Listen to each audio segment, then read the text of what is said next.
Лидерот на опозицијата Мицкоски рече дека сте договориле бинационална држава со уставните измени. Точно ли е тоа?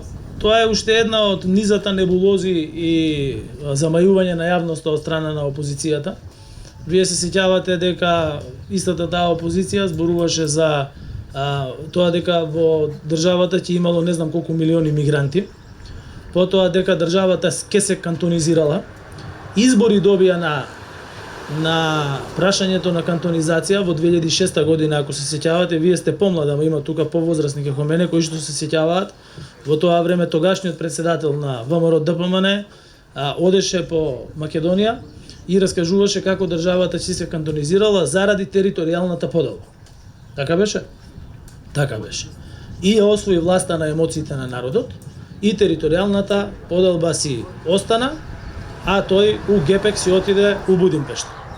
Потоа кажуваа дека со гласањето на францускиот предлог ќе сме станеле бугаризирани и асимилирани и дека ќе сме го изгубиле македонскиот јазик. Ништо од тоа не се случи и во низата лаги, ова е сега најновата, мислам дека вчера даде изјава и председателката на работната група за подготвување на уставните измени.